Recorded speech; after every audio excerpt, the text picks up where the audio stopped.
Friends, ಜೈ ಶ್ರೀರಾಮ್ ಎಲ್ಲರಿಗೂ. So 3 cake ಆರ್ಡರ್ಸಲ್ಲಿ ಇದು 2ನೇ ಕೇಕ್. ಈ ಕೇಕ್ ಏನಪ್ಪ ಅಂತ ಹೇಳಿಬಿಟ್ಟು ಮುಂಚೆ ಹೇಳಿ ಕೂತ್ಕೊಳ್ಳಲ್ಲ. ಸೊ ನೀವು ಏನು ಅಂತ ನೋಡಬೇಕು ಅಂತ ಇದ್ದರೆ ಲಾಸ್ಟ್ ತನಕ ವೆಯ್ಟ್ ಮಾಡಬೇಕು.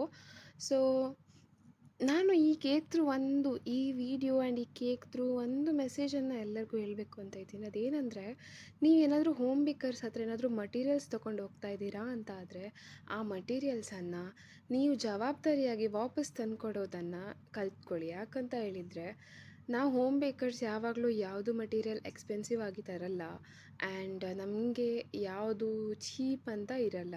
ನಾವೇನಿದೆ ಎಲ್ಲ ರೀಟೇಲಲ್ಲಿ ತರೋ ಕಾರಣ ನಮ್ಮ ಹತ್ರ ಬರೋ ಮಟೀರಿಯಲ್ಸ್ ಎಲ್ಲ ಎಕ್ಸ್ಪೆನ್ಸಿವ್ ಆಗೇ ಇರುತ್ತೆ. ಯಾಕಂದರೆ ಬೇರೆ ಬೇಕ್ರಿಯವ್ರು ಹೇಗೆ ಎಲ್ಲ ಮಟೀರಿಯಲ್ಸನ್ನು ಹೋಲ್ಸೇಲಲ್ಲಿ ಪರ್ಚೇಸ್ ಮಾಡಿಬಿಟ್ಟು ನಿಮ್ಮ ಹತ್ರ ಬಂದುಬಿಟ್ಟು ಒಂದು ಅಮೌಂಟ್ ಹೇಳ್ತಾರೆ ನೋಡಿ, ಆ ಥರ ನಾವು ಮಾಡಲ್ಲ.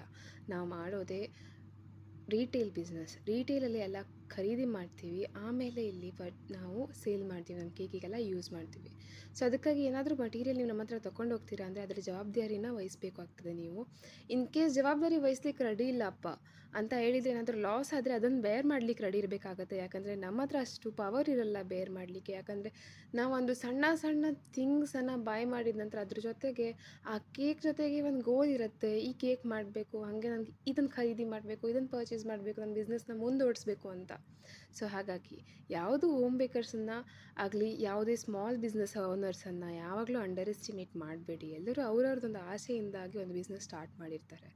Everything matters. ನಿಮ್ಮ ಜಾಬ್ ನಿಮ್ಗೆ ಮ್ಯಾಟರ್ ಆಗುತ್ತೆ ಅಂತ ಅಂದರೆ, ಹೋಮ್ ಬೇಕರ್ಸ್ಗೂ ಅವರ ಬಿಸ್ನೆಸ್ ಆ್ಯಂಡ್ ಸ್ಮಾಲ್ ಬಿಸ್ನೆಸ್ ಅವರಿಗೂ ಅವ್ರ ಬಿಸ್ನೆಸ್ ತುಂಬ ಮ್ಯಾಟರ್ ಆಗುತ್ತೆ.